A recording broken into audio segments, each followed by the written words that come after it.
Здравейте, приятели! Аз съм Краси. Аз съм Цецо и вие с предаването на Горещия стол. В момента се намираме в Мега Денс център и наш гост е Пепа Петрова. Здравейте на екипа. Здравей, Пепи! Много ни е приятно, че прие нашата покана за огромна радост на нашите фенови, най-вече на мъжката аудитория. Да, вече аз съм много щастлив, че си до мене, превъзбуден. Не чак толкова. Разкажи нещо повече за теб. От дете ли мислиш да станеш фолк дива? Кой мисли да става фолк дива? Това са глупости. От дете бях спортистка. Аз смисъл имах тези заложби, телосложения, смисъл това имах желание да правя. Наистина тренирах лека атлетика, но както всички по това време родители, и тогава те насочваха децата. Ние сами не можехме да взимаме решения. И няма да забравя думите на баща ми, който вече да е жив и здрав на 74 години и казваше, какъв спорт трябва да си или първи, или никой. С тия вика химия ще не ставаш като мъж тук. Я вика стани певица, те данни като всяко дете си ги има, всяко едно дете така усещаш самото начало дали може да пее музикално или не, още като самите начални уроци по музика като тръгнат. Що аз знаеш една певица, виж ги вика певиците народните, тогава нямаше този нашия жанр, бяха по 120 литра жениците и цял живот вика сватби и банкети вика и нищо друго не правят и парите си изкараш, вика не вземе станеш на пица ми ще ви тичаш като луда и аз взех, че го послушах, така стана, без да съм имала някакви презумпции предварително. Само случайно. Кандидатствах музикалното, приехме първо в школата и така стана просто с течение на обстоятелствата. Образованието ти помогна ли ти в кариерата за напред? Разбира се, че помага. Значи за много хора, гледайки нашия жанр и слушайки нашите певици, могат да си мислят, че образованието няма никакво значение. За съжаление, то почти няма вече. Но за мен самата образованието ми е дало много и без него нямаше как да постигне тези резултати. Кога излезе първият ти хит? Кой беше той? Разкажи ни повече за него. Първият хит всеки знае, че беше Синя прашка, излезна съвсем случайно. Тя беше записана песен стара от преди една година, преди да излезе на пазара. Аз бях бременна тогава с дъщеричката ми, с Маги и нямаше просто какво да правя. И записвах си песни през това време, за да не бездействам, защото съм така, че не мога да стоя на место. И записахме ги, така имах си 10 песни и се надявах с времето да ги реализирам някъде, ако е възможно. И си работих по заведение, така ли, че си бях вече певица. Това нямаше как да се промени. В смисъл, бях решила, че това ще работя без значение дали народна музика в ансамбли или в заведения, както тогава се получи. Най-много пари даваха в кръчмите, така да се каже. И така започнах да работя в едно популярно заведение в София и трябваше да си направим реклама по една песен на самото заведение.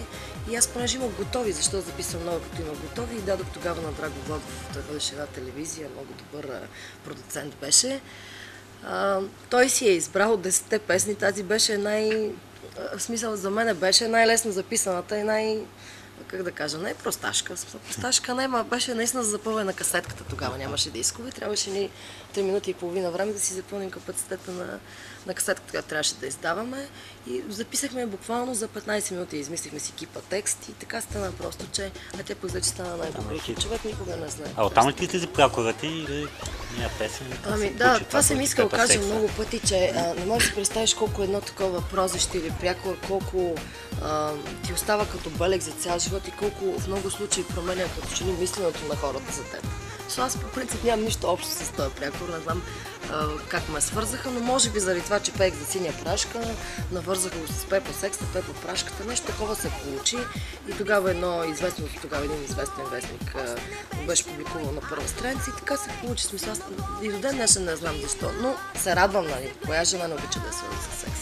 т.е. да изглежда секси и да е свързан с секси. Това няма нищо лошо. Но си ми остана като един белег в кариерата. И някой път е много лошо, защото, например, заради Сърбия, това, че сега записвам музика в Сърбия, заради Пепа Секса не ме взимат на сериозно. И тогава се наложи да се наложи, аз просто отдавна искам да го сменя, да си кръста с моите си имена. Първото и второто, аз съм си Пепа Петрова по принцип. И решихме така да го направим, защото не за всички в Сърбия звучи сериозно това. И за да мога, нали, да ме вземат на сериозно, наистина като изпълнител добър, трябваше да си прекръстя Пепа Петрова. Те така решиха и така го направихме. А какво мислят твоите близки за теб хора за този преход? Как го възприемат те?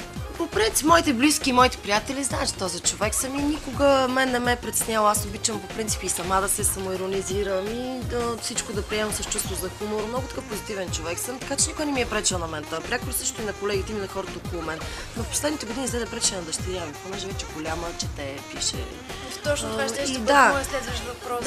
Как възприема? Заради нея най-вече, че просто да задава въпрос, защо вече напишат глупости. Аз не знае какво имат предвид Пепа Секса или че това ти е псевдоним артистичен. Как да го обясняваш на тогава 6 годишните, тя вече е на 9. Подиграват ли се, ли свързват го с сексапил или просто с самия секс като секс? Защото малките деца знаем, че са чистички, невинни. Да, малките деца трябва да им обясняваш, което нали, трябва по-подробно да обясниш за какво. Тя питала ли те по някой път?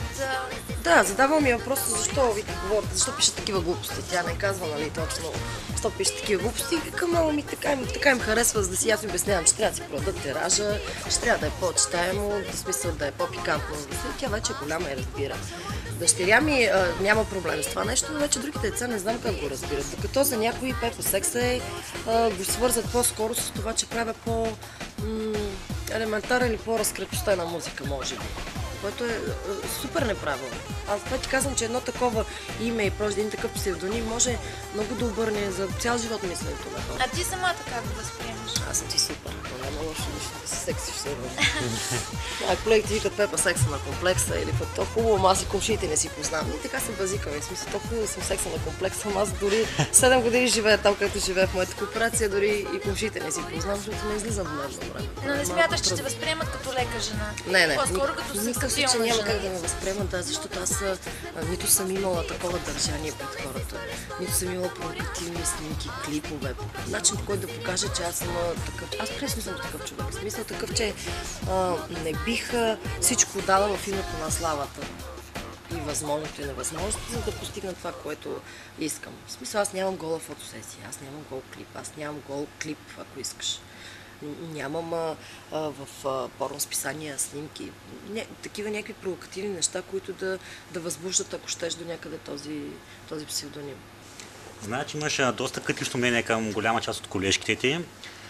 Това, възможно ли и те също имат такова мнение към теб? Какво си чувала за себе си? Разбира се. Значи няма в нашия бранш колежка, която да не плюе друга. Това, ако ми говорят, че... В смисъл, това е в една малка държавица и то е нормално. Борба за живот, общо взето, и борба за хляб. Значи някой ми каже, че тая приятелка и никоя за другата не е говорила с гърба, това са пълни глупости. Това е такова лицемерие в нашия бранш. То всякъде вече е така. Просто ние е малка държавица, ние сме много маймуни на клона, ние сме страшно много станахме мъжете. Аз единствено критикувам, бих казала, нито говоря зад гърба, нито злобе. Това е критика и тя е явна, аз никога не я крия и не я казвам зад на някой колежка зад гърба, казваме директно в предаване или като директно ме попитат, че съм много против необразовани, неинтелигентни момичета от сервитьорки, барманки, проститутки, парцалески или каквито да са, да стават певици, то само защото е модерно. Значи това не е модерно, това е изкуство, това е професия. Аз така го възприемам, затова съм учил, с това си изкарвам хляба и с това си отглеждам семейството. Значи нито го имам като нещо като мода, като течение. И тези много, ни станахме много, нали сеща на тази малка държава, този малък народ, ние сме просто много изпълнители. И тези, които са некадърните и наляха пазара, пречат на тези, които могат, разбираш? Те ги просто заситихме хората с толкова музика и покрай тези, които са неможещи, почват да ни на всички като едно цяло да ни слагат имидж, жанра, ние не знам си какъв и не знам си какво и почват да ме биеш, цял живот се учи за това нещо. В един момент ти казват, че жанрът ти е лек, проститутски, не знам точно заради такъв тип жени. Това искам да кажа. Не, че Там ти идва критикувам тази колежки. омраза от тях. Да, неприятно ми е, че ни свързват мен и още няколко колежки, които наистина се знаят кои са ни линии. Те се личат кои пеят, то няма какво. Нелина, Емилия, това са се Джена, момичета, които са, Преслав, които са учили. Той им личи, то се чува. Значи, човек, който разбира музика, той може да разбере. Значи тя може и една музиката изкара на ноти и партитура да ти направи. А не ти, които вчера са били манекенки и сервитьорки и татко, батко и чичо им е дал някой лев. Те? Би ли казал някой име ли? Те се знаят, Добре, че сама ми писнавачите го. Те си знаят. Мисля, това... За търсачките са ясни в този бранш. Нямам нищо против. Коя как се оправи. Не ме разбират грешно. Но ето това опоручава нашия стил. Разбираш ли? Това искам да кажа. Първо станахме адски много. Няма такава слушаемост, нямаме толкова фенове за толкова много кадъри и некадъри. И това, което е, не знам, що винаги покрай сукато гори и сурово. Да. Това ми е за мен е професия и аз си изкарам преди си гледам семейството тази професия. И когато някой ти влиза, нали, и ти взима хляба, никъде знаеш, че той фалшиво говори и аз го чувам. Аз съм учител по музика, мога да разгранича кой чува и кой не чува, и кой звучи и кой не звучи. Това мене наистина ме дръжи. Аз го приемам като професия, не като някаква прещявка тати ми дал и съм излезе да се направя. И естествено, че като ми бъркат в паницата, това ме дразни. Аз нямам с какво си гледам семейство. Както и аз и много колежки. С тази разлика, че много си го примълчават, аз мен не ми преча да си го кажа. Какво това е? Врагове всеки има. Значи не можеш да бъдеш благогоден на всеки. На някой си добър, за някой си още се тая. Просто е, че аз съм си казал мнението и това, което мисля. Съгласна съм с теб. Да ми кажеш, коя е най-фрапантната клюка, която си прочела в жълтите вестници или изобщо в пресата като цяло? Последната за мен беше много смешна. Тя колежка ми се обади, аз бях тогава в чужбина и ми каза, вярвам, че си сложила шини. Значи аз през живота си на заболекар не съм ходила, нали, хвала Богу. Това си е ген. Но последната клюка, която тя ми прочете, аз тогава по телефона ми каза, че съм на последното си участие не можела съм да пея, фъфлила съм, защото съм си била нова добивка сложила. Модерно било да си слагаш брекети или шини. Това е последната глупост, която чух. По принцип аз нямам нужда, аз с моите сорирантни си зъби, пломби нямам, шини има детенцето ми, тя е мъничка и не знам как са свързали точно нещата, но последното ми участие, това беше последната клюка, която чух. Нещо по-фрапантно от сексуален тип? Фрапантно не, няма как, защото аз просто моят начин на живот е такъв, че аз имам постоянни връзки. С един мъж съм по 7, по 10. Няма как да се случи при мен. Аз съм с един партньор и никога никой не ме е видял. Значи последното и три, която ние сами създадохме преди години, то когато ме задължиха, това беше периода на патетата с ваните, порно, клипчетата, когато взеха жени с жени да се целуват, за да направят нещо интересно за себе си. Тогава аз вече се чух каква простотия да измисля, понеже около мен нищо ново не се случва. А музикалната ми компания казва, не вървиш, защото няма пикантери около тебе. И накрая се принудих на морето, като отидохме с моя приятел, да хванахме неговия братче, той е голям симпатяга, такъв като Тарзан си, Нико си, един много готин и уж се целуваме на плажата. Него братчет нямаше проблем за него, нали, това да го преживее и наштракнах. Никой не ми повярва. Значи беше една седмица на списанията експлозивно, Пепа фаната с любовник, но то толкова бързо изчезна, колкото бързо се появи, разбираш? Значи човек като не е такъв и не му отиват тези неща, т.е. той няма как да ги прави, не са част от живота му, не са цел в живота му, те изчезват бързо. Няма как да ме свържа с нещо такова. И това беше с нещото, че ние си го написахме и послахме го, но то беше... Един вид като частен пиар. То беше... не, просто на мене продуцентите ме накараха да направят това, никога просто никога нямаше да направя. Но викам, айде, що ми искате нещо? Нямаш, това иска да ти обясня, че точно 3 дена се слушал, бъдиха с всички възможни приятели на моя. Той вика, знам, нали, да ме изклюкарат, разбира се. Ма ти знаеш твоята, верно ли? Той вика, аз това го знам и това беше всяко чудо, дори никой не го взе на сериозно това нещо. Така че има си хора, които си го правят с цел, кариера, или аз нямам такива цели. Това аз искам само да пея, да имам работа, преди всичко без значение в кръчмата или на подиум, или не гоня някакви, не се боря, както повечето колежки се прибият и луди пари дават за статуетки разни, които нито те хранят, нито ти пълнат хладилника. Не ти дават престиж тези статуетки. То виждам, че няма смисъл. Не, всеки би се радвал да бъде оценен труда му в един определен момент. Но като виж, че при нас нищо не е реално, при нас е борба с пари и с кой повече ще даде. не е реално, разбираш ли? И аз не искам да се боря срещу вятърни мелници. Това е. Това не е ли да влагаш, съответно, после да очакваш да Няма получиш? възвръщаем. Аз защо спрях да правя клипове? Аз реших, че това е безмислено. Пълним телевизиите да си въртат програмите с клипове, които ние си плащаме, нямат възвръщаемост. На същото отгоре феновете са по-критични от всякога, защото станах много тая прилича на тая, какво ми имитира тая. Значи аз си давам последните пари, аз си давам последните пари и ги събирам вместо това много хора, ни ми е ясно. И не само аз. Да не говорим на колко колеги ми взеха и коли, и апартаменти. Си мисля, че всички звезди са много баровци в България.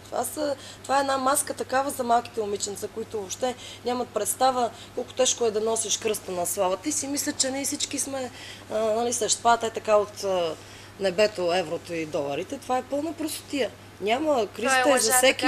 За 80% от изпълнителите в България това е лъжа. За 80%. Да не казвам имена и да не казвам колко хора са им взели това и това, защото не могат да си ги плащат. Нали? Всеки е тръгнал на някаква висока летва и в един момент кризата си оказва влияние. Мисълта ми е така, че ти даваш, аз съм събирал и последните стотинки да снимам клип. И не стига, че няма възвръщаемост, защото започнаха нашите участия да са с отстъпки много, защото няма работа. И много колежки ходят вече аз за това и вече почти много често отказвам, защото не си струва за тия пари да се ходи. Аз си работя. Как съм си работила преди 15 години, който не бях известен, така си работя и сега. На мен това не ми пречи, разбираш, но това ми е целта. Това ми е професия, както шивача ходи да шие, за да си вземе заплата, така и аз ходя да пея без значение. Къде да си вземе заплатата? И въобще не гоня. Ако един ден някой реши, че трябва да оцени труда ми и таланта ми нали, по някаква скала или таблица, няма значение. Винаги добре, защото всеки би се радвал на оценка, но и на това съм доволна. Аз виждам, че тук всичко е цирк. При нас и номинациите са циркове, при нас и певици на годините са циркове. Певици на годината става тая, който има скърба и да й плати. Това си, което си е. Искаш да кажеш, че Преслава 4 години подред... В принцип там е някаква борба. Не, Преслава не, че не пее. Преслава си е много добра певица и никога не съм казвала лошо за нея, но общо взето там борбата в момента е между най-силните, които имат скърба си хора, които ги поддържат. Това са Галена, Мария, Андрей, Преслави. Там е вечно една... Аз в другата фирма не се бъркам, но даже и не ги следа. Това е вечно една гоненец. Там и ще се пребият, коя повече клипове да направи, за да е певица на годината. Нали знаеш, това е свързано с пари. Исках да те питам, дали смяташ, че клипа на Галена, който беше нали, певица на годината, смисъл не клипа, това, че стана певица на годината е благодарение на Галин, който е зад нея, или на това, че тя самата е добра като певица? Галена е добра певица, подпомагана с много добри клипове и стайлинги. Това доста и помага. На нея и други неща преди години помогнаха, нали? Но за мен Преслава е по-добра певица, за какво говоря? Няма дума за сравнение. Значи там си те или по-приятелски се разбират, или не знам как е в техните фирми. Аз в техните фирми не искам да говоря. Аз съм в друга фирма и въобще не ми се е спор, но за мен това си е пълен цирк. Това всеки го знае, така че значи не можеш да излезеш да спечелиш певица на годината и те освиркват цялата зала. Значи това са недоволни хора. Даже не съм го гледала, това го чух. И за мен по принцип нямам нещо против и Галена. Добра така да изпълни тук, но въобще няма дума сравнение с Преслава. Добре, неща. Кажи сега себе си. Каза, че си моногамна и че имаш човек до себе си. Аз не искам да съм, аз винаги имам човек до себе си. От колко време сте само са? Така съм възпитана. Сега с последния ми приятел сме от година и нещо. Аз преди това бях около 2 години сама след раздялата ми с бившия ми приятел, с който бях 7 години. Трудно изживях и доста време исках да бъда сама. Изживях трудно, защото той израсна с дъщеря ми. Тя беше бебе. Той израсна с нея и много трудно и тя прие неговото нейния съзнателен живот. Той беше единствения мъж. Да. И аз доста дълго време не исках да пусна мъж до себе си поради простата причина, нали, нея да не е звън, тя да свикне. Все пак е момиченце, не може всеки ден да караш някой вкъщи и да го представяш като следващия баща. Това, нали, е. 2 години близо се налагаше да се крия, да излизам без тя да знае. Те са неща вече като си родител са малко сложни тези неща. Не можеш сам да взимаш избора, не трябва малко или много да се съобразяваш с детенството. И за това, но вече години нещо съм с сегашния си приятел, който ти я даш. И съм доволна. Аз наистина съм такава, че предпочитам да съм без връзка и да бъда сама, да се отдам на семейството си. Майка ми живее при мен, тя е болна жена и помага нали, за отглеждането на дъщеря ми, да си гледам семейството, отколкото да прелитам от свят на свят, търсейки на някой рицар на бял кон, който няма и да намеря. И вече когато наистина съм убедена, че този човек е за мен, тогава го показвам на света. Тоест имам предвид. Ти си убедена сега, че този човек С него ми е хубаво. Сега никой не може да бъде убеден, че това ще е човека до края на живота ти, но поне знам, че е той и че знам, че няма да съм с него от днеска за утре, за да ме снимат утре с някой друг и да кажеш. Аз много държа на... Така съм възпитана, много си държа на авторитета и не ми е приятно всеки ден да ме свърдат с някой или да ме прехвърлят от футболистче на футболистче или от някой се. Не ми е приятно. Той ревнив ли е? Ти като ходиш по участие, дали с Не, тебе? той е писнал тревни мъже. Те всички са ревниви. Като че кажеш, че аз съм Наоми Кембъл, каква тая ревност, може би ето там идва пак театрал, че нашата професия, пак ще започна от началото, не я взимат на сериозно. Нашата професия, всички мъже я свързват, че той те преплясква, он ти слага от цицките. Това беше едно време, когато нямаше охрани, нямаше такива заведения като Мегаденс, например. Тогава бяха кръчми, ходиш по масата и той шляпни, верно така беше. Така беше, това е така беше, си изкараха много пари. И кой си можеше шипе, по-малко го пошляпвах. Кой не можеше, танцуваше и повечко го пошляпвах. Сега това си беше истина. Но сега вече има охрани, интелигентни заведения, смисъл съвсем друго е. Не може всеки така да шляпва и да. Но ето, начина по който разгованията, ефтините песни, тези повечето, където 80% имена няма да аз не ги познавам, да тия новичките, дето хал хабър си нямат с музиката, с голоти, успят, те и не успяват.